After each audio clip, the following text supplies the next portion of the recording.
Hello, my name is Justin Decloux, and I'm here today with... Will Sloan, and it seems my co-host is Mr. Barry White. My voice is a little deeper because my son got sick, and I think he passed that sickness to me. Isn't that nice? You get to share something with your family. But the show must go on, as we used to say in vaudeville. And what is more vaudeville than two podcasters talking about a film festival? Da da da da da da da da da. Yeah, that's right. It is our annual Toronto International Film Festival roundup. Both of us had press passes to this year's Toronto International Film Festival. Well, I get an industry pass, and the difference between a press pass is I don't get tickets to regular showings. So I only see press screenings, basically. Well, you should apply for, who cares? Yeah. Who gives a shit? And that's going to be the theme of our episode, because we're doing something a little different in this year's TIFF episode. We made no effort to see anything that anyone cares about. No, not at all. We merely followed our interests whenever we had time to go. Now, will this make people angry at the opportunities that me and you have that we are not utilizing in this situation? Maybe. Yeah. Okay, but here's what I would say to that. This whole episode will try to be an argument of why that doesn't matter. That's right. We want to live our politics. We want to support the things that we like. And I also want to say, okay, all you guys want to go see Guillermo del Toro's Frankenstein? Well, do you want to get up at 5:30 in the morning, go downtown to get in line for 7 a.m.? And you may not even get in. You may not even get in. So I was turned away from, I think, 2 screenings this year. And both times, like a weight off my shoulders. I was turned away from one, and I felt kind of sad about it. But then also it was like, well, I'd already come all the way fucking downtown, so I didn't feel great about that. But then it was like... People listening are like, boo! I know. But still, no, here's what I'd say. I realized that seeing a movie at a film festival, especially this film festival, is often not the ideal way to see a movie. No. It feels like going to the airport. Yes. Mind you, I have had great experiences at TIFF. I've had transcendent experiences at TIFF. Name some. Crazy World. Oh, yeah, absolutely. I would say that there are some years when I'm very into the spirit of it, when, the full body immersion into international cinema, it's like, 9 a.m. we're in Romania, 11 a.m. we're in Japan, 3 p.m. we're in China, there's something exciting about that. The weirdest thing about my TIFF experiences, or to be specific, the one that I remember the most, is probably the year that I had what is it called? It's not a convention pass, conference pass. Conference pass. And that's the lowest. You get into nothing. You are dirt. Like when everybody has been let in, you get to see the movie 15 minutes after it started. But I bonded with everybody in line. We all hoped to get into the movies. We were encouraging. Do I remember any of the movies that I saw that year? Nope. But I do remember that experience. I will say that sometimes, and there may be years in the future when I once again go full blast. Sometimes it's great to be able to catch up on all the movies, get the season's important movies done. I will say this was a year that almost nothing excited me that was playing. And I think that's one of the pillars that when I go to TIFF, I usually have 5 to 10. It's like, I can't wait to see these movies. Can I remember any of those this year in the past? No. But don't you sometimes have great experiences discovering things? Yeah, discovering things, seeing something you wouldn't expect. Yeah, well, this year was also dictated by my son, and that I could not go for the entire day then come back. Yeah. Wow, look at you wasting your time on the things that don't matter, like having a son. So there's a lot of a negotiation that goes all right, I'll wake up early, so I take care of him, so you would take my shift during the day, and then at night, I fed him yesterday, so I get to go. So the movie better be good. Also, and for my part, my partner had dental surgery this week, so I was you have 3 sons. Woof, woof. The great thing about the dogs is you can just leave them and they're fine. Yeah, well, they need to be walked. They do need to be walked, so somebody's got to be home twice a day, and they got to be let out to pee and poo. So, when I went to go pick up my industry pass this year, I was like, is there anything I really wanted to see?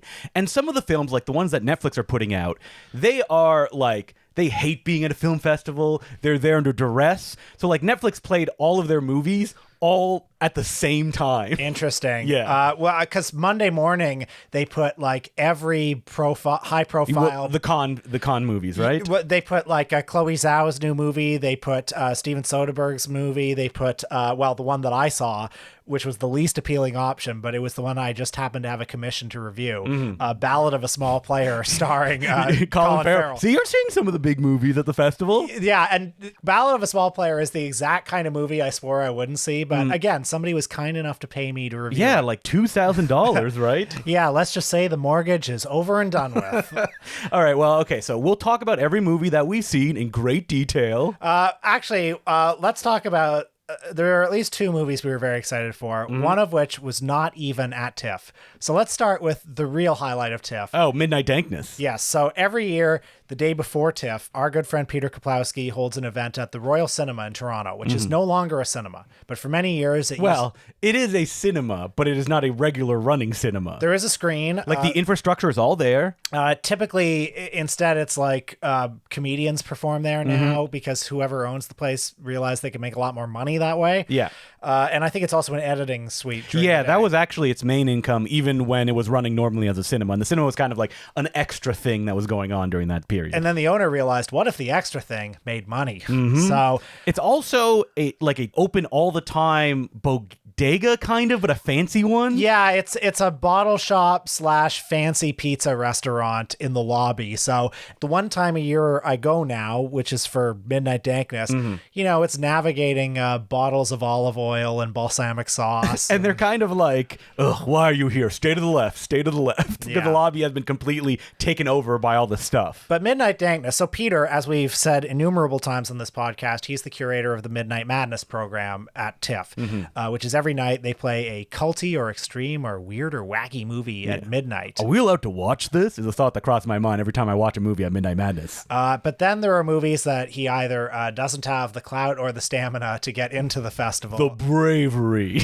and that's what he shows at Midnight Dankness. Every year, Peter's like, maybe this is the year that I play the Moturn film at Midnight Madness. So yeah, that's what we saw. We saw Matt Farley and Charlie Roxburgh's new film. I think at this point they need no introduction on this podcast. No. Although if you just Googled this podcast looking for TIFF takes, well, you've probably turned it off already. Yeah, it's like, wait, I'm looking at the episode where they're disinterested in the experience of going to TIFF. Why aren't they talking about Frankenstein? But we're talking about something more Wait, important. spoiler alert, Frankenstein. It's like every Guillermo del Toro film you've ever seen. What if the monster is the other? Have you Yeah, ever it's also thought of that? 3 hours long. Yeah. You know what I love about Guillermo del Toro? It's like, what if you took the subtext and you just made it text? No, Well, I like I'm that. kidding. Sorry, I'm kidding. Subtext is for cowards. Copyright Justin Decloux. Sorry, I'm kidding. I'm sure Guillermo del Toro is a lovely guy. I would love to be his friend. I would too. Getting back to Evil Puddle. Yes. So Matt Farley and Charlie Roxburgh, it is the latest film, and it's a bit of a throwback to the spirit of Don't Let the River Beast Get You. It's a genre pastiche. It's an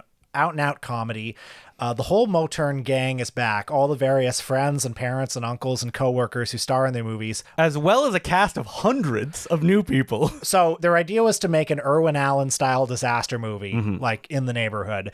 And, to fill out the cast, there are also all sorts of fans and internet people who have joined. Notably, Brianna Ziegler is there as Gladys. Also, there's Seth Vargas. Something amazing about their movies is that I remember when they started to get more popular and they were like, more attention on their movie. Not that much attention, just a little bit more attention. We were like, is it going to change? Like, are the performances going to be different in their films? Because people are trying to play on the level.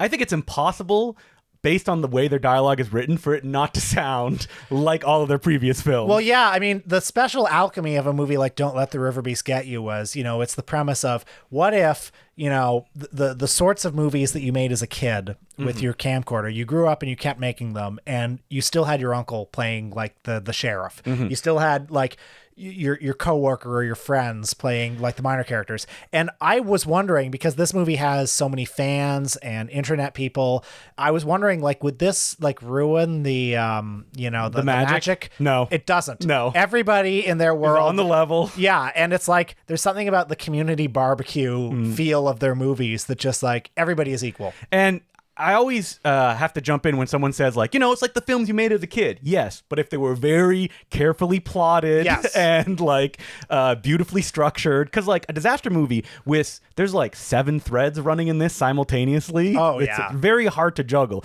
But this movie does it. And it's interesting that, like, Matt Farley is barely the star of this movie. Like, from a story point, he is, because he's driving the narrative. It's an ensemble piece. Yeah. I mean, you're constantly going back and forth between, in true Irwin Allen, Roland Emmerich style, you're going back and forth between all these places. I think, one of the best threads is at the pizza restaurant. So good. With Sultan Johnny. Yes. And we'll leave it at that. You need to discover it for yourself. But Peter has described the movie as being sort of like their version of Eddington, which I'm sure was unintentional on their part. But well, it's a reaction to there is something that is preventable in a community. How do the people react to it? And what's fascinating about that is the people, one of the jokes of the movie is that many of the people go, all right, let's all work together and make sure that we deal with this. And a lot of their movies, when something very absurd is presented, in this case, it's evil water that if you touch it, you freeze. Well, like all their movies, it introduces a ridiculous premise. And everyone just accepts it. Everyone accepts it, and it follows the implications of that premise, very closely. I gotta say, the kids in this movie, very funny as well. And Kevin McGee. Kevin McGee. What you see him, don't let the river abuse get you, and you're like, oh, okay, so that's what he's gonna do in all these movies, right? No. It's his best performance since River Beast, I think. I think he is in the land of accents and playing different characters, and he just nails it in this one. Wasn't it great to watch it with an audience, too? Okay, I need to talk about this, because what's fascinating about a movie like this, watching with an audience, is that they are reacting within the context of the narrative that is being presented, that there were gasps where you're like, oh, I can't believe this is gonna happen multiple times. This is so great. I mean, and this is what's great about all of Matt and Charlie's movies, is there's that moment halfway through where you're like, I can't believe I care about these characters. And the suspenseful moments in this movie. Yeah, it works. It works. People gasp. You gasp, and then you can't believe you've gasped. Mm-hmm. And it's just, I think that internal logic, the belief in it, if you give this a bad faith reading and you're like, oh, it's so bad, it's good, then you are just not getting it. I feel bad for you. Hopefully you can. But the atmosphere, the spirit in the room was so good. And I feel like, these films kill with an audience. Yeah, and if you're laughing, also there's that moment where Matt in character tells somebody his phone number. He's and everyone cheered. If you need anything, just call. He says his number. Yeah. Whole room applauds, which I think it's so great that they're at this point now where a room will applaud Matt Farley's phone number. Now I wonder what the percentage of people that were already Matt and Charlie heads in that audience and who was discovering it. I feel like probably 60-70% knew who they were. I have no statistics to back that up, but that's the vibe I got in the room. Because people were liking it. But I could also hear people that were being won over by it. You could just vocally hear it as it played. Which is magical. It's magical to hear that. I cannot wait to see what they're doing next. They have a million projects at play. I'm rubbing my hands for that sports film when they finally do that basketball film. I just really trust their artistic instincts. Yeah, I think that at this point they have solidified it. There is no problems. They're not going to change. They know what they like and they will pursue those avenues. And they have a very admirable way of every time you think you have them pegged, they go in the other direction. Matt has said this many a times. He's very reactive to sometimes the small audience reaction, and that he will go in the opposite direction to what people like. Yeah. And I think that results in great movies because they are not just responses or turning in the opposite direction, but they are also deconstructions of what that idea would be. So the other movie I was very excited to see was a movie that's not even new. On Saturday, we spent most of the day seeing the 50th anniversary restoration of 1975's Sholay. Now, if you know Indian cinema at all, you've heard of Sholay. It's one of the great Bollywood movies. It's I would Gone with the Wind. Yeah, Star Wars. Yeah.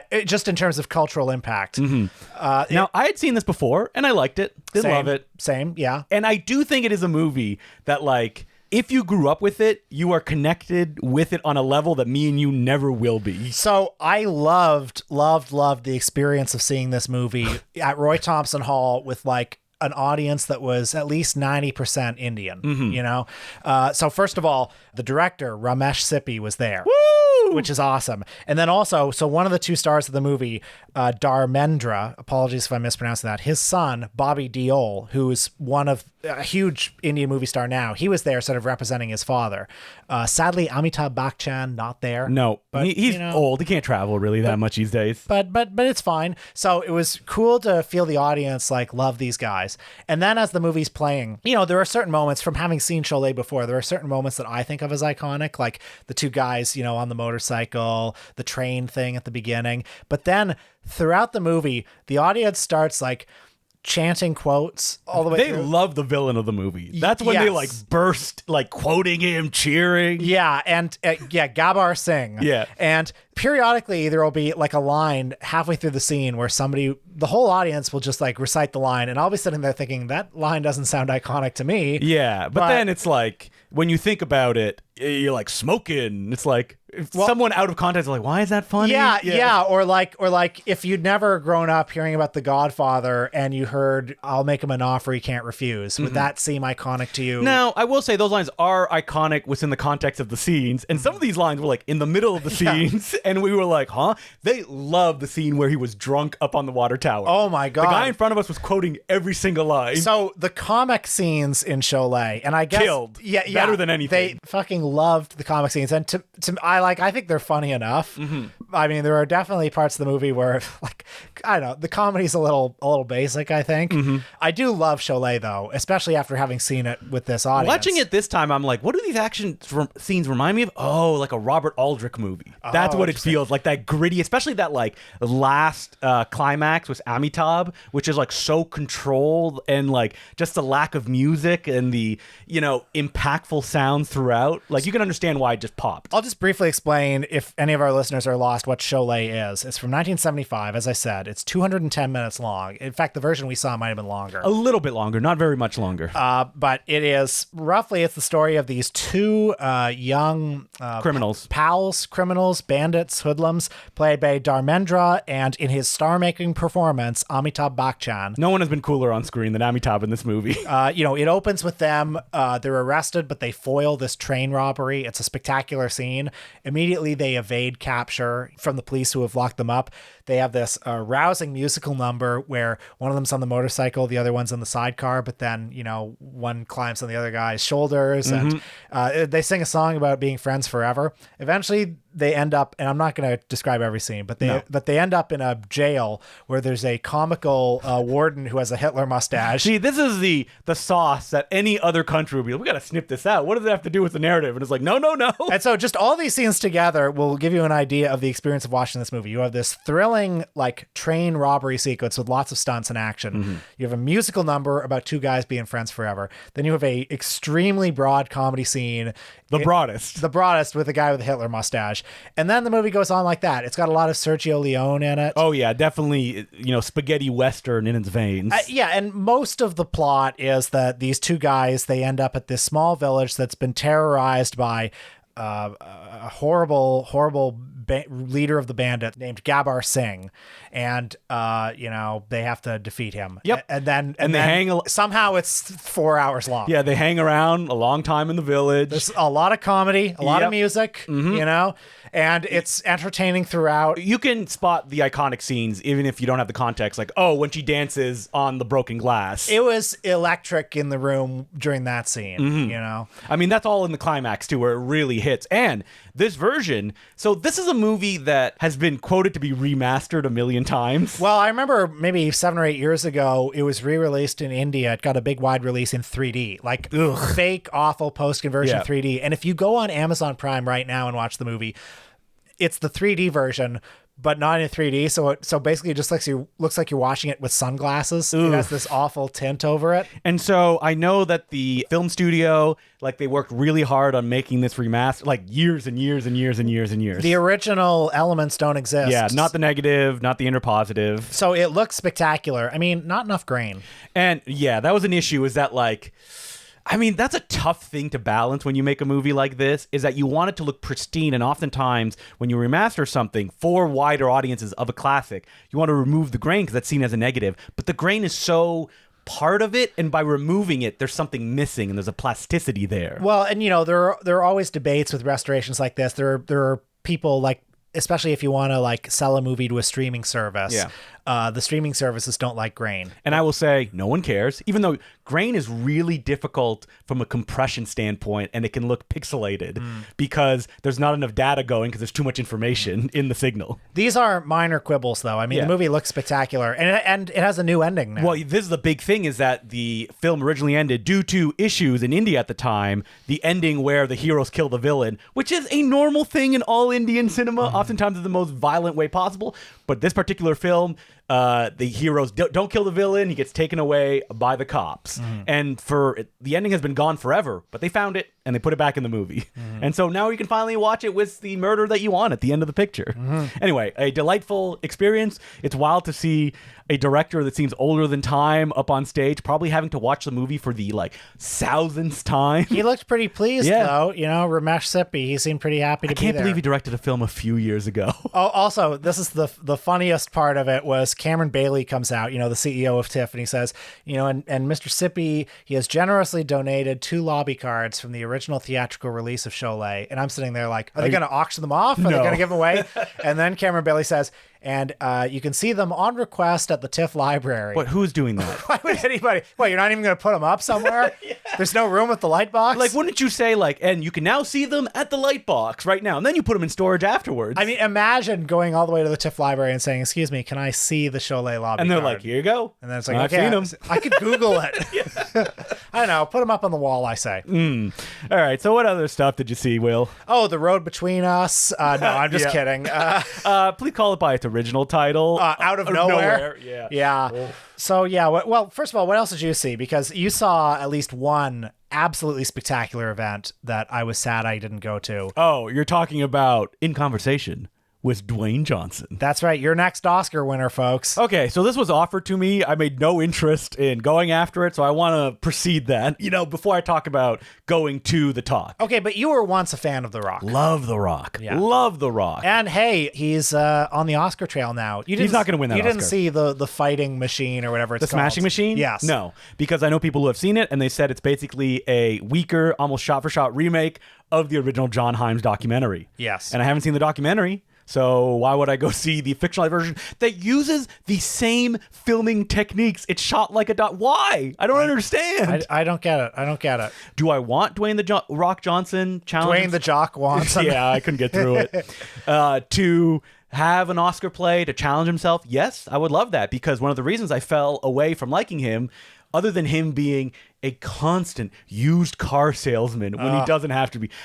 Once he posted a video, I think it was like an Instagram post of him giving the gift of a car to his mom.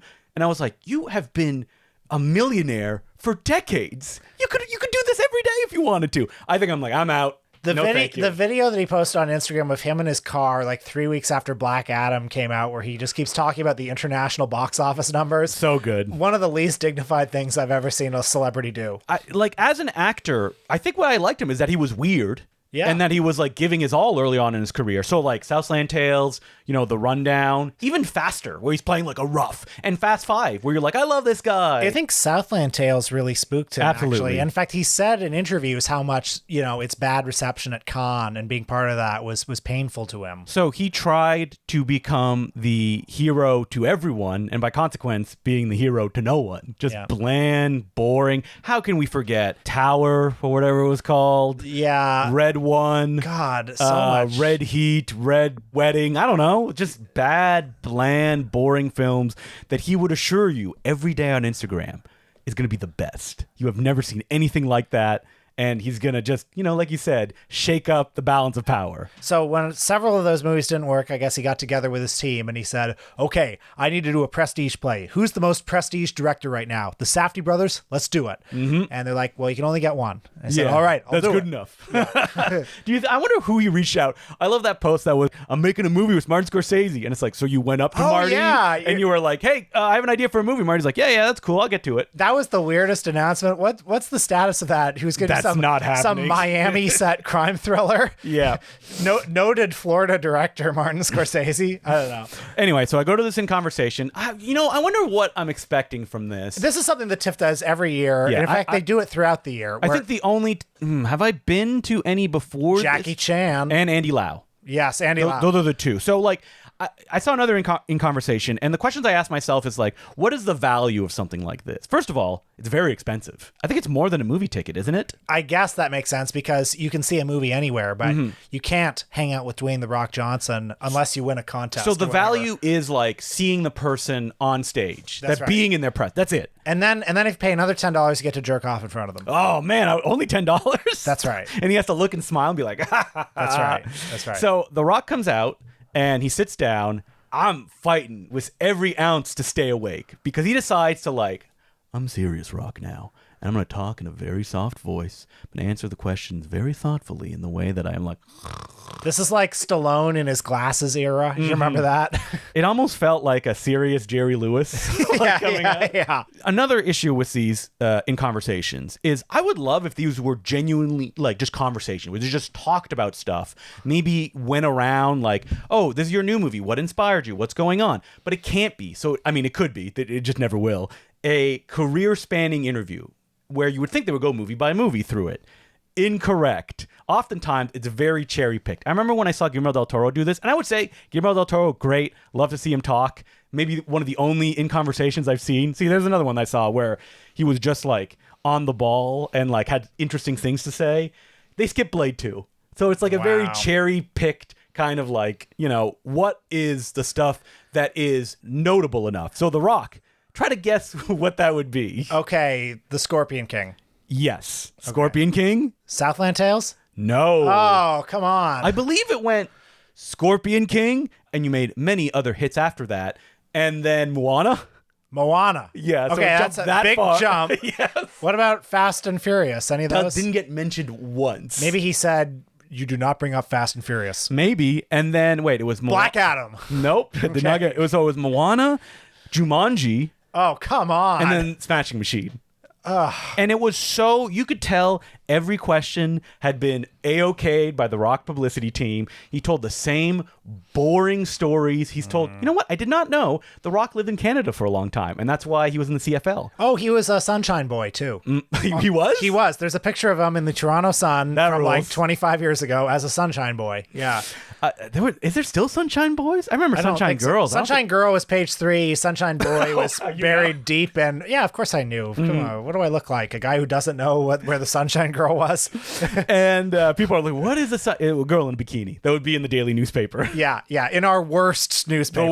The worst. The New York Post of Yeah. Canada, basically. So very dull. Every answer, like, I've heard, I am not a Rock obsessive. Like, I'm not like, oh, I know all the details. But, like, I know why your company is called $7. And, like, Cameron Bailey had to react like, oh, I've never heard this story before. And it's like, buddy, come on. I mean, maybe he hasn't. I wonder what the appeal of an event like this You is. get to see The Rock. Yeah. So what? When The Rock came out, he went like, wow. Like, just looking at everyone applaud. You've played to, like, millions of people as a wrestler. Yeah. You're not going wow at the, like, what theater is it? The Royal Alexandria, which is not even that big. Yeah. So it just felt disingenuous from the get-go. There's no humanity you're going to get out of him. Nothing that's carefully planned. It was such a, like, meek talk. They had to bring out Emily Blunt and Benny Safdie to pad it out for, like, 45 minutes. And who knows, Chief Wiggum may be joined by his old friends, the Simpsons, to wish him well. Yep. The greatest moment I think I've ever had at a Toronto Film Festival was seeing In Conversation with Jackie Chan when Chris Tucker came out. Jackie Chan did not seem pleased. Surprise guest because Silver Linings Playbook was playing that year. So he came out and they started doing shtick together, which may or may not have been... Jackie enjoying it, but they just fell into their old rhythms. And I felt like Roger Ebert described many times seeing like city lights at the Venice Film Festival in the square, and then a lone spotlight illuminating a balcony, and Charlie Chaplin was there, and everybody rising to their feet. That's how I felt when Chris Tucker came out. It's like just rising to my feet, clapping like passionately for this man. The only time that made me laugh is that there was a guy yelling stuff at the front row, which usually I'm like, ugh, no, bad. But when it's boring old Rock going through the same old stories, and the Rock reacted it to a few times. And I do like that because he's so on message. And I'm like, is there a plant that the Rock put? Like, that's how, like, I'm playing 4D chess. At one point, he said a movie, no one applauded. And then The Rock was like, oh, I guess you don't applaud for that one. And then everybody applauded, and The Rock was like, no, you can't. It's worse now. See, that's good. That's funny. That's what I want. And I mean, what was the movie? I don't remember. Okay. Emily Blunt said, like, you know, The Rock, very personable and human, you know, behind the scenes, not the character that he plays on stage. To which I say, well, I've not seen that anywhere. It's just, you know, manufactured. I think he was wearing little glasses too, so maybe he's in his like little glasses phase. You know, another great TIFF memory is when we saw Andy Lau last year, which again, a very mediocre Q&A. I mean, I'm just happy to see Andy. Exactly. So that's probably how people felt about seeing The Rock. I guess. And, you know, it was great to see Andy Lau last year with an audience full of, again, like Chinese immigrants who loved him. Yeah. But the moment, so they play clips from Boat People, they play clips from Infernal Affairs, all the classic movies. And then at one point, the moderator asked, what's his favorite movie that he's made, his favorite performance that he's given? And he said, Love on a Diet. And rules. That's stuck in my head, because look up Love on a Diet. It's a fat suit comedy. I would love if Andy Lau... you can't, I know they have to pass this by the handlers of the people, but can't they, literally talk about the movie? And I know that The Rock, if he said anything that hadn't been heard before, it would make every paper. Or papers. Yeah. I'm reading the paper, going to the Sunshine Board. No, it would make every website. But, I don't know. Can you have an honest conversation? The good thing about Andy Lau is he had a different mode where he was there to make himself seem personable and open, which is the opposite of his on-screen appearance, which is very stoic and has been for 20 years. We also on this continent don't see Andy Lau a lot. Yeah. So I walk down the street, I'm like, there's Dwayne "The Rock" Johnson again. Yeah. Hey Justin, have you seen I don't know why he sounds like Kevin Smith. Why haven't we gone to see Black Adam yet? Yeah, me and you, let's get the front row. I'm not going to watch the screen, though. I'm going to be watching your face to see, I remember that article that went out. It was a pro-Rock article that made him come off like a sociopath, where it was he knows everybody's names. He remembers anything you ever told him. If you see him 2 years later, he'll be like, how's your mom? These are skills that they develop. I remember hearing Will Smith on, I think, NPR Fresh Air once, and he said that Arnold Schwarzenegger told him that if you want to be the biggest movie star in the world, you have to campaign like you're president of the United States. Yeah. To want that, I cannot really understand. The thing is, The Rock, at one point, he was probably the biggest movie star in the world. Probably for a few years, yeah. And then you're good. You've had it. You've been at the top. But I need to hold on the entire time. The fact that, the Smashing Machine, he's in, prosthetic makeup is what a joke. I don't understand why he even needs prosthetic makeup. No, he doesn't need it. People are going to watch it you don't look like you're a UFC fighter that you're portraying. Who cares? It's called acting. So I did see a second Q&A, but I left 50 minutes in. And, of course, I was right in the middle of the aisle, right 3 aisles up from the center. Park Chan-wook was talking. Park Chan-wook, folks. Yeah, and... Did you see his new movie? I did not. Okay. I got turned away from it, even though I showed up 45 minutes early. I didn't even bother going. See, this is how good we are at covering TIFF. New Park Chan-wook movie that everyone loves. I tried. Yeah. I got out of one South Korean film, went to try to go see the other. I thought, it's in, Cinema 4. They don't think anybody wants to see it. No, it's just because they just don't want to have to deal with it. So they're showing it once in the smallest theater, and then they're done with it. Anyway, Park Chan-wook... Unfortunately, this is going back to my discussions. It starts with oh, how did you get started as a film critic? And I'm don't the people in the audience know this? If you paid $50 to see this man talk, do you have a little bit of a background? Wouldn't you want something else? Isn't the promise of oh, well, I see an insight that otherwise I wouldn't see be on the table? And the answer is no. They just want to see the guy. I saw Park Chan-wook. And I was coughing, and I was I feel uncomfortable for the people around me, so I'm gonna get. And I felt nauseous, so I'm gonna get up and leave. And if you gave Park Chan-wook COVID and he died, would you want that on your conscience? I don't think so. No, I don't think so. So I was doing the right thing, the humanist thing to do. Yeah, it's okay to risk me because I would be a much lesser loss for the world and cinema than Park Chan-wook. So other movies that I saw. First of all, of the few movies that I saw at this festival, the one I liked the best actually was Blue Heron by hometown celebrity Sophie Ramvari. If you've seen her short films, it's very much building on that. The first half is this sort of poetic memory piece about growing up with an older brother who was dysfunctional, an older brother who obviously had some mental health issues and who had, I think, the condition that's identified as something like compulsive oppositional disorder or something like that. Somebody who can really not be helped. And the implication is that at some point off screen, he passed away. And for the first half of the movie, I was enjoying it, but I kind of thought I had it pegged. And then, I'm not going to spoil what happens, but the second half of the movie does something quite radically different with werewolves. The point of, yes, werewolves. Yeah. That, God damn it, spoiled it.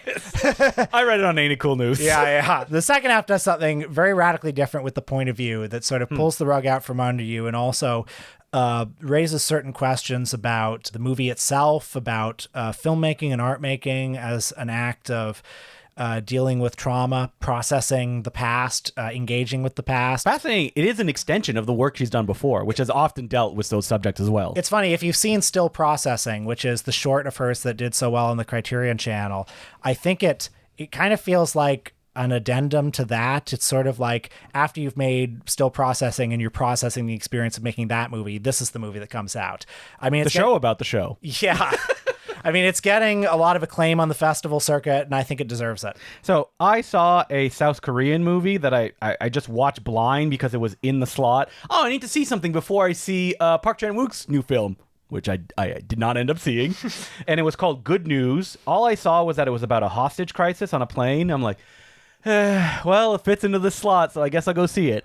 Sit down, watch it. What a delight. Full-on comedy, super stylish. It ended up being about a hijacking that I do know about, where it was a bunch of communist radicals from Japan took over a plane inspired, and they kept quoting a famous manga called Ashido no Jo about boxers. Ashido no Jo was a manga that very much inspired kind of like political upheaval in Japan.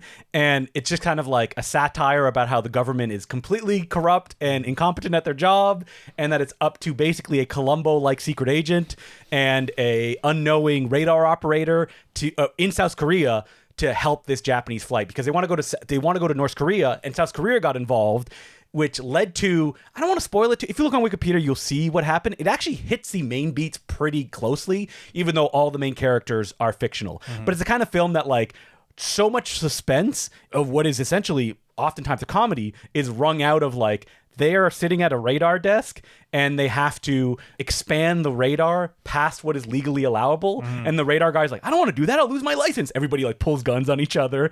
And then the other big suspense sequence after that is the radar operator in South Korea and the radar operator in North Korea each have to hit the button first once someone calls in. Because if, you know, they hit it first, they'll hijack the signal. And that's where the suspense is driven. Very fun. It will show up on Tubi in 6 months. And people will be like, oh, hey, what's this? I can't wait to see it. I mean, did you see the big Midnight Madness movie this year, which unfortunately I was turned away from the press screening because I got there too late? Yeah. Was The Furious, which people are hyping up as like the best martial arts film of the century, it seems. All right. Well, I'm going to say calm down about that. So I went in with pretty okay expectations for it. I wasn't thinking it was going to be a masterpiece or anything like that.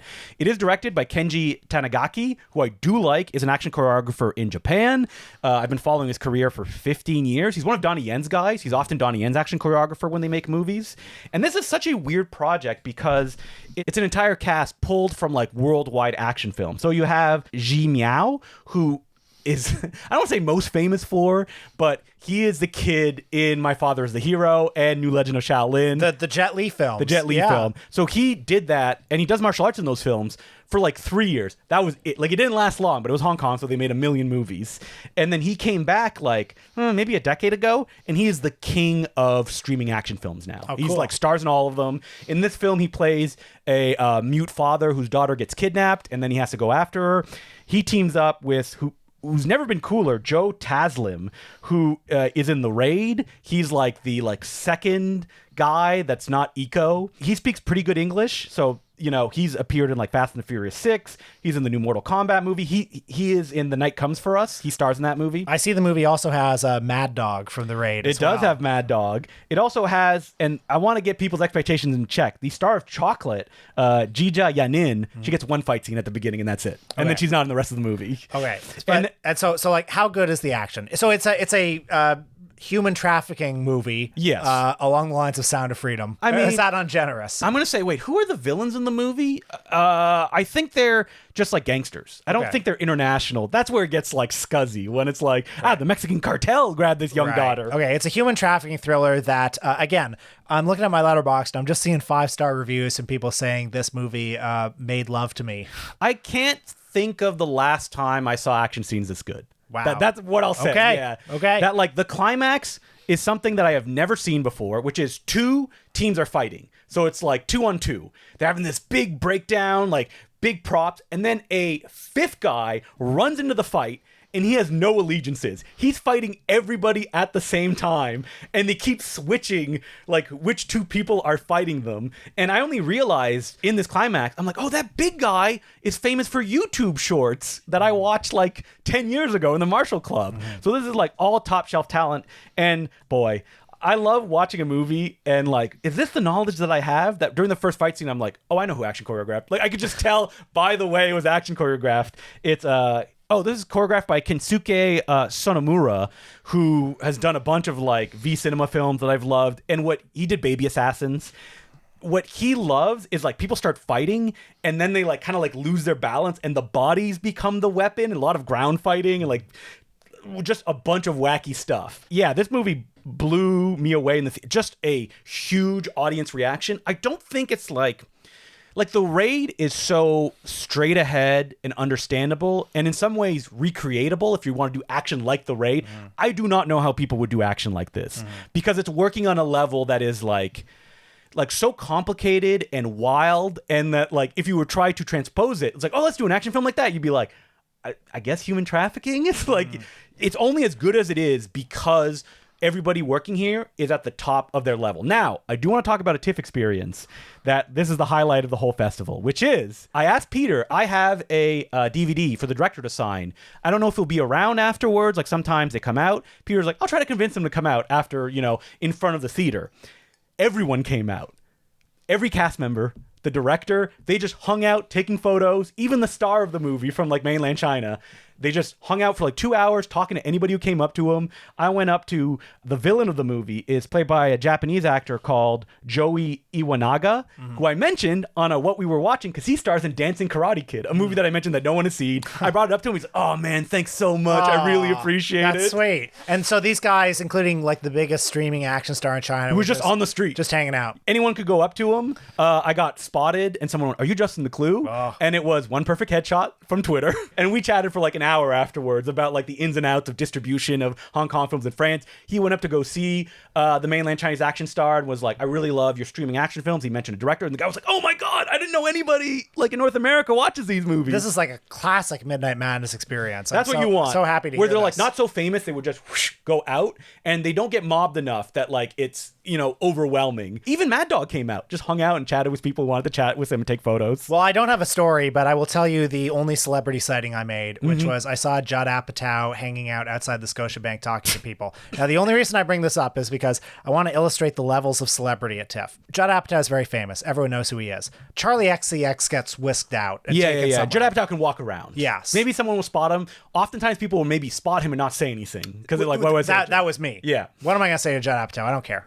The bubble sucked. Although I guess I care enough to bring it up on this podcast. Yeah. I mean, I did go up to Kenji Tanigaki. I presented the DVD and he took it in his, and I said, Peter, can you come with me? Like, can you introduce me?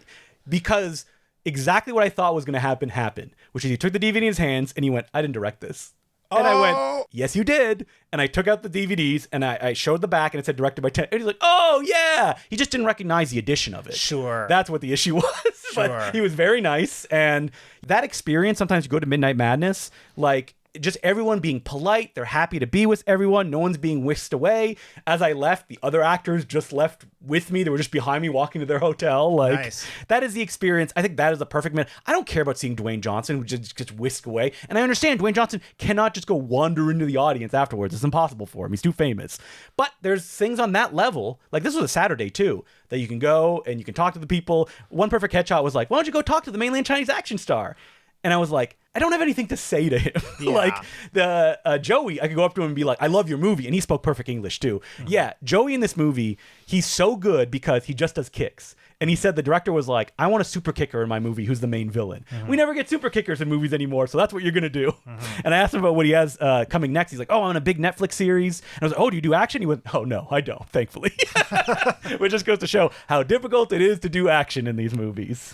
What else do you see, Will? Well, I saw a Midnight Madness movie yesterday called The Napa Boys. I'm seeing it tonight. Very excited to hear what you think because it's no, truly, because at the press screening that I went to, I'm seeing this stuff at press screenings because midnight is a bit late. Press screening I went to, the sparse audience, you could feel a lot of dislike. You could feel some like. Yeah. Some people were laughing all the way through. Well, the whole film is a joke. The fact that it exists is a joke. So everybody over the age of, I want to say 40, walked out. Was like, oh, really? Yeah, just mass exodus. I remember when I first started going to TIFF, there would be mass exoduses all the time at screen. I don't see that very often anymore. No, that's the same. It was like that too. And I always just assumed, oh, these are buyers, basically. Yeah, and they're like, I don't want to buy this. And then they leave, But the Napa Boys is... So Nick Corrorosi, the writer-director Bugman himself. You don't know who that is. What I do know is that he's like been around for a long time. He's done many... College humor. Or no, Funny or Die was his thing. And you may have seen, he did a lot of stuff as a character called Craig Healy, including Complicated, which was this... Flip Cup. Yeah, it was a parody of like Louis style like comedian shows. Craigada Save America was another one. Many other things he's done. He did a whole Henry Jaglom parody that I'm just finding about now, which is hilarious.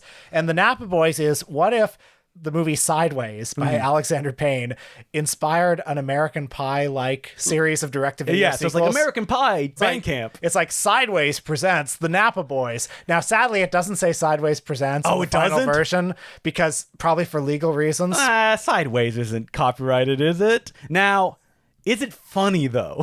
So a lot of it's funny. Yes. I laughed a lot. I definitely laughed enough. I mean, the gags in this movie that I think are really funny are really funny. And I'm not going to say what they are. I'll just say the setup is Jack and Miles from Sideways. Yeah.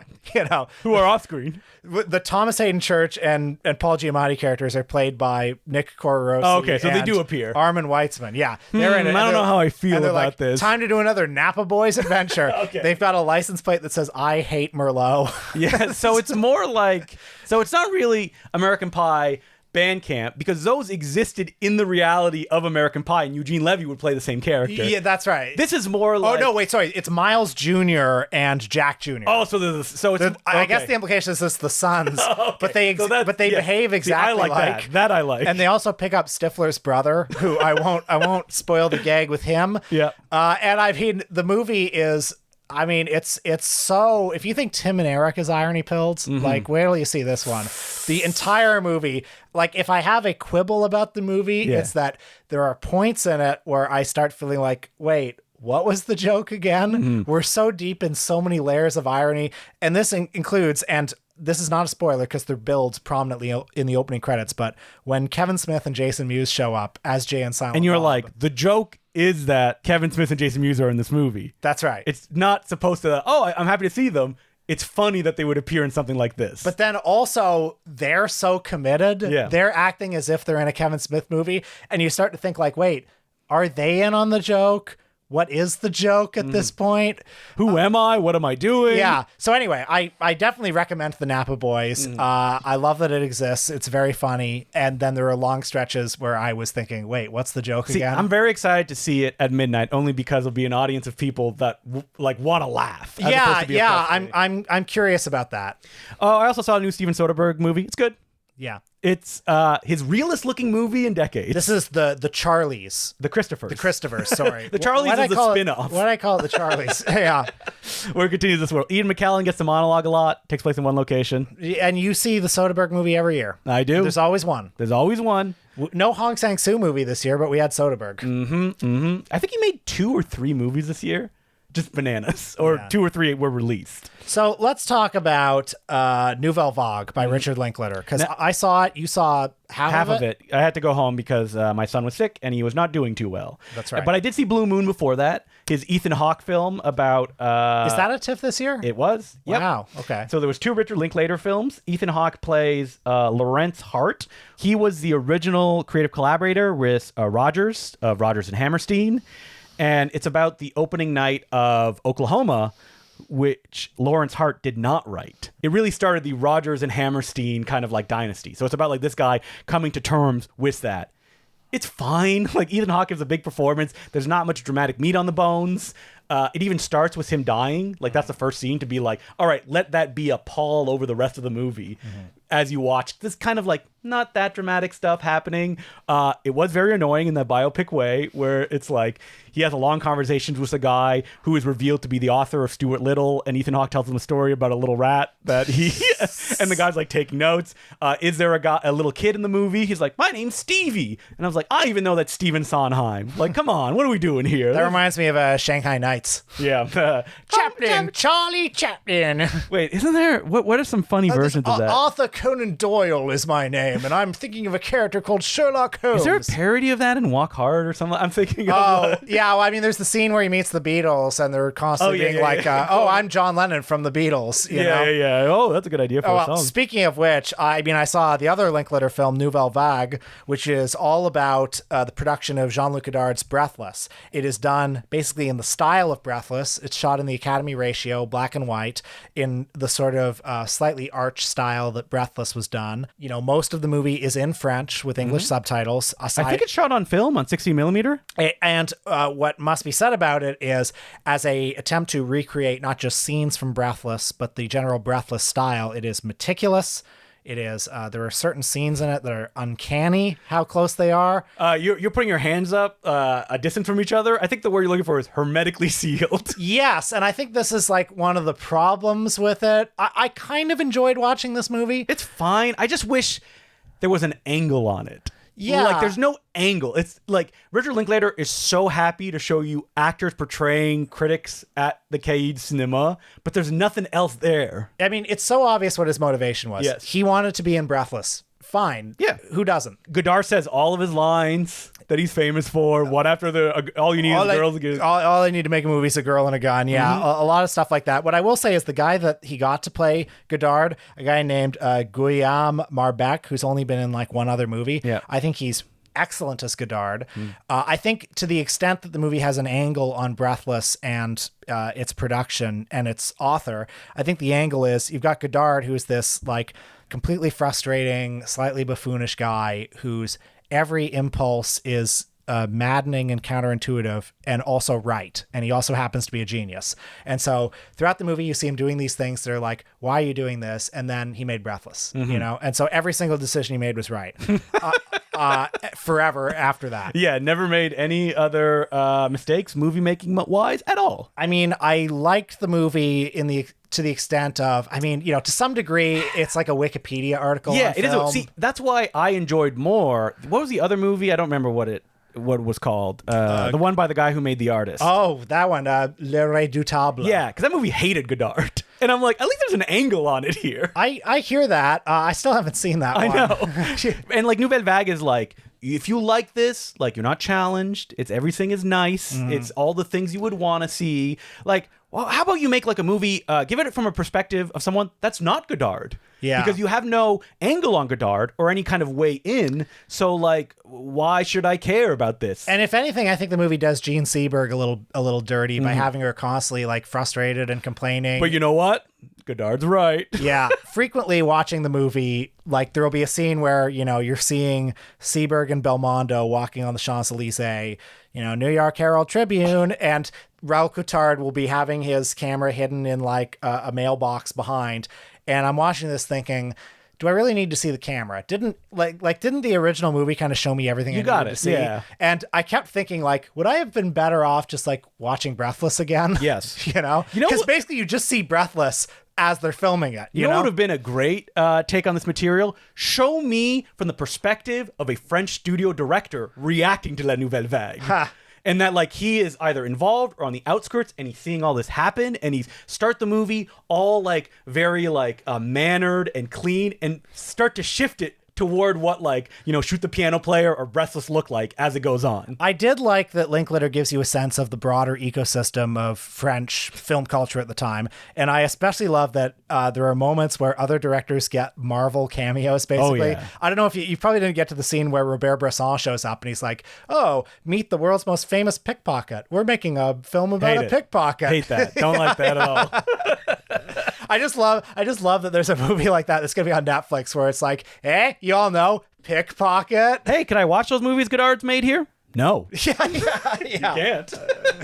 So it's out, it'll play, and you're gonna forget it, and it's gonna drift sort of around where me and Orson Welles is in Linklater's filmography. I like me and Orson Welles more, even though it's an angle that I'm like, I hate the kind of like new guy coming into the scene and like, whoa. But you know what I mean? Nobody watches that movie. No, nobody. And nobody will watch this one either. No, they'll look at his filmography and be like, what's that? Nouvelle Vague? You know what? If Richard Linklater wants to waste Netflix money to make fan films, I'm all for it. Go for it. Yeah. If I had the opportunity, I'd do it. So what did you, we didn't even mention, take away from the 50th anniversary of TIFF? Oh, 50 years. Well, it was 50 years ago the three businessmen, Dusty, Hank, Zeppo, and I think Shemp, these Toronto businessmen, they all got together and they said, what if we got rich and powerful people in the city? Yeah. And how can we do it?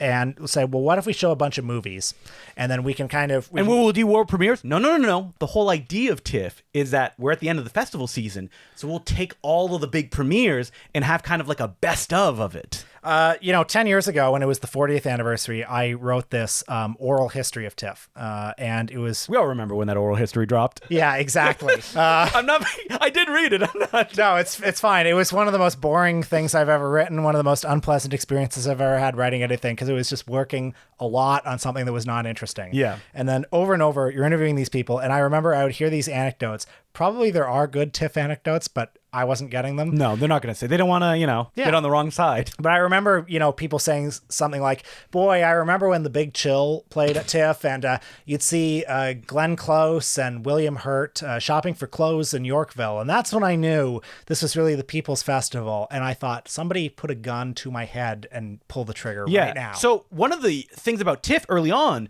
was that the tickets were not that expensive. And so you could see all the festival films cheap. Now they are $36 is the smallest cost. And good luck getting even that, because Ticketmaster is a goddamn fraud. What the? I cannot believe you can buy tickets on Ticketmaster and flip them on Ticketmaster at whatever price you decide. TIFF has become a scalper's paradise. And as people have noted, every one of those sold out screenings, the balconies are empty. Yep.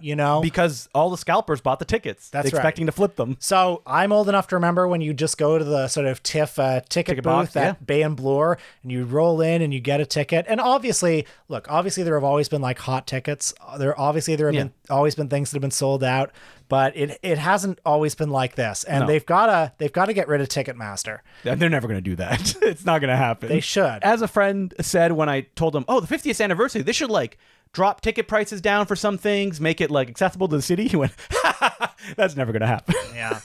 So, well, I guess they got into deep debt building that big white whale on King Street, the light box. Is that what? Oh, well, we didn't even talk They're about still paying off that place. That TIFF was going to shut down until the federal government came in, and they're like, all right, we can't lose this. This is all we have.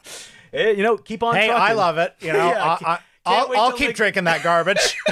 Yum yum.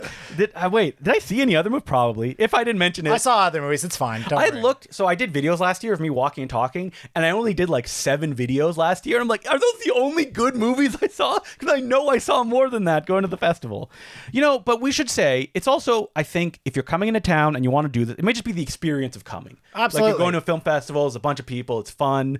Even though everything is assigned seating now. And it feels like going to the airport. Yes, that you have to check your bags. That I guess, isn't that the case everywhere now in public environments? We should have ended on that story you told about seeing The Furious and hanging out with Chinese action stars after, because that's the magic of TIFF. It is the magic of TIFF, but let's, give a little dose of reality at the end as well, too. So we're going a little long, so no letters this week, but you can send them to us at importantcinemaclubpodcast@gmail.com. Next week, we return to our regular scheduled programming, which we announced 2-3 weeks ago. Finally, we're back. Until then, my name's Justin Decloux. I'm Will Sloan. Thanks for listening.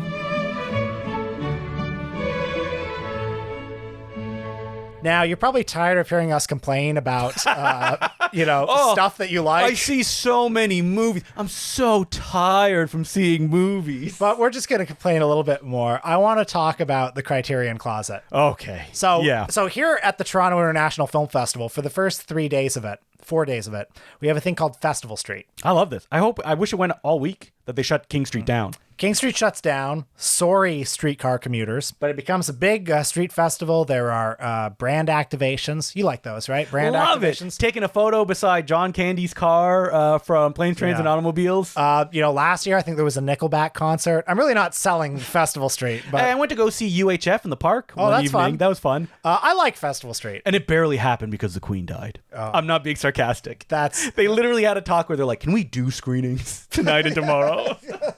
Well, anyway, this year, the undisputed biggest attraction on Festival Street was the Criterion truck.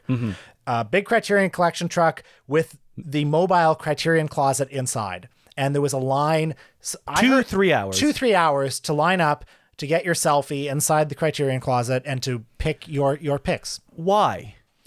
That's a great question. Now, I don't want to make people who did this feel bad. No. No. That is not my goal or anything. I like Criterion. They don't need our help. No, they do not need our help. I think what frustrates me about it is that there are so many other opportunities of these things that are better and more interesting than the Criterion Closet that I think a lot of people who are going to take a photo in it are not doing. So what I resent about Criterion as a brand is its effort to turn itself into the canon. And Criterion is a business. We did a whole episode about that 10 years ago. I know. Nothing has changed. And I feel more strongly than ever. Yes, I think so too. To make themselves, I think the idea of a business, a business that is partnered with fucking streaming channels, a business that like puts out Marriage Story, to say we are the canon, this room that you're in is the canon, and you can construct your own personal canon out of this canon. Well, let's examine. I don't like it. Why do we react so like, ugh? Like, would it be a problem if you could just walk in, take a photo, and leave? Is it the waiting 2 to 3 hours that bugs you? I guess I don't like... Well, first of all, Criterion, if you're listening and you want to invite me to the real closet in New York, I'll go. I'm not lining up for the privilege. No. Us, Justin and me, we're VIPs. So we go to the real closet. I don't like the idea of lining up to basically do an ad for a brand. And all you're doing is showing movies that you like? Yeah. It's like, okay... Why can't you say the movies you like without it being part of an ad for a brand? Yeah. You know what I mean? And what does it mean to take a photo there? Really, what a lot of people are doing is, they see the videos on social media of, Matt Dillon in the Criterion Closet, which, those videos can be fun. It can sometimes be fun to see a celebrity you like what their taste is. Yeah. Oh boy, another actor likes Bull Durham. Yeah. Incredible. I think that one of the issues that I have, and I guess maybe it comes down to, with this kind of thing, what I lean towards is discoverability. And maybe I'm speaking from a pedestal of like, well, I know this stuff, so give me something more, give me taste. And maybe that's not fair, but it is like, these are like you said, this is a canon. When you watch a Criterion Closet video, you are rarely surprised by a title. Even if you're not like, I know all the movies, you will see the same 20 things over and over and over and over again. I mean, I do get annoyed, and we've said this before, by the monthly discourse cycle of when something enters the Criterion collection. Finally, it's been, it's an important film. We got This Is Spinal Tap into the Criterion collection. Well, what does that mean? Yeah. Like, does it make it better? Well, it was in the Criterion. What was it in the Criterion collection? It was like, Laserdisc, yes. Yeah, that's right. See, and I want to be clear. I know all this stuff, so I'm not coming as a... Yeah. No, I mean, we have our Criterion Blu-rays, but I would also say, I think much of this discourse is driven by people who don't actually buy physical media. No, I don't think so. Because because they're reacting to the canon. Well, but isn't that what the value is? The novelty of physical media? That's why you would take a photo with those things? Because it's not like, oh, there's physical media everywhere. A lot of the people taking photos in this closet are like, I don't see physical media anymore. This is new. And like the joke is like, can you believe there's so much physical media? Sorry, I'm just literally looking at my giant wall of Blu-rays and DVDs behind me. One more thing I would say about Criterion as a canon is they do good work. Well, on streaming, there's a lot of stuff that they put up there. I love the Criterion channel. Yeah. But, I think Kino, frankly, has more eclectic stuff that it... Well, Kino is also kind of like a shotgun of stuff. I know, which, they'll put out It's Pat, but they'll also put out that incredible collection of like silent films that were shot in New Jersey. Absolutely. I think my issue was Criterion. Or Radiance, that company, I Radiance. love Radiance so much. Radiance like puts out some really impressive like... Radiance, are you listening? Can me and Will get some promo copies of Blu-rays? They're putting out a box set of Nagisa Oshima's films, and like that's really impressive. I think that the thing that I bounce off of when it comes to Criterion these days is that I find their releases pretty low effort. Like they're the cheapest cases, those like fold out booklets that are posters. Like that is squeezing. And I know that they cut like half the staff once they went to streaming, because once you're in streaming, there's not enough revenue for the other stuff. And the physical media world is, it's becoming a collector's market. Their prices have never gone down. They've only gone up. Maybe they should put out fewer things. I guess they need the money. Well, like you put out Marriage Story because that's going to sell. That's right. So that's why you do. So like it's fine. And they do put odd stuff out. Like I talk about it on the Bay Street every now. I mean, they just put out a Confusion. Yes, by Edward Yang. Yeah, they did like a double bill of his movies. And good for them for doing that. But also, like, why I'm not loyal to Criterion putting that out. Radiance could put that out. And I don't care. And I think Criterion, what it represented was like, we're treating these things like they're so important. We're giving you all the context. And I think oftentimes the context is not present on those discs. They're so expensive. You're not getting more for that value. That's what bugs me. They're coasting on a reputation from 30 years ago. And it's a reputation that's built on, we're partnered with Janus Films, which means we're putting out the canon. We're putting out Truffaut, Bergman, Fellini, that stuff. And every month when the Breakfast Club gets put in the collection, that means the Breakfast Club is on a shelf with the Seventh Seal. And for people who love the Breakfast Club, that's like validation for their taste. You don't need to be validated in that. I agree. Because I would also argue, who is the Criterion Collection? You don't know. Do you know who runs it? Do you know anyone that works there? That's right. No. Oh, I just remembered. It's some people who work there do listen to this podcast. Well, hey, they know then. They know that, and I'm saying this dispassionately, they're a business that makes business decisions, and some of those decisions include, if we put out Marriage Story, we can sell that to every library on the continent. That's good, and instantly make a lot of money. Now, do they sell stuff at the Criterion Closet? I think so. Okay. I mean, I didn't fucking line up. No, I'm not lining up. And you could get it at Bay Street Video, which has a bigger collection. You could literally do like a Criterion, like Bay Street. They have very narrow alleyways that are covered in movies, so you can take a photo there if you want to. They'd be happy. How come Bay Street hasn't done their own ripoff version? They are. Okay. They are. If you look, they've been doing that recently. Good. Of people picking the movies that are their favorites as it goes along. And I would also say, like, go to your local library. They have so many movies there. They probably have most of the Criterion films, too, because those are often, like, instant buys. I made a post on social media being like, hey, go to your local library. And people were like, that were librarians, said, if we don't have the movie, we'll order it. Like, just come, please, rent them. If people do not rent those movies, they do not stay. They get sold, and they lower the stuff that they do. Wow. I think it's not only about discoverability, but it's also about a normalization, because like Criterion is not like everywhere now, just because it's a collector's market. I always say it's the Bay Street. When people walk in and they're like, wow, you guys still, like, you can still get this stuff? I'm like, you should sell Blu-ray players, like really cheap ones that you can get out there, becomes a, I want to get into movies. Because if you've been doing streaming for so long, you're probably going to the Criterion Closet because there's a novelty there. What if you got into it? What if there was a low-cost way to get into it? I will say, I believe Criterion recently announced a collection of low-cost, kind of like, remember they used to do those box sets? The Eclipse series. Yeah, and they're doing that again, that they're low-cost box sets, which I like, and entryways like that are the pass forward. But yes, will I always be like, ugh, the Criterion Closet when I see it? Absolutely. But again, if anyone in New York would like to invite me to the real closet. What if they're just going to prank you? They're like, we heard what you said. Slam. Da, da, da, da, da. I want to play a game. So I guess what annoys us about the Criterion Closet? You have to pick 5 movies and have them not be Netflix films. Is that it dominates the whole conversation, and it doesn't really lead to anything. Yeah. It's clout. But that's why me and Will are opening the Important Cinema Club Instagram hotspot. Yeah, we're having there's the Gold Ninja Video bucket of DVDs. No, it's the small DVD shelf bought at IKEA 15 years ago. That's right to Will's left right now. Yeah. He's laughing because he just looked and he saw it. Oh, you can't take that one. That one's out of. I don't have any more copies of that.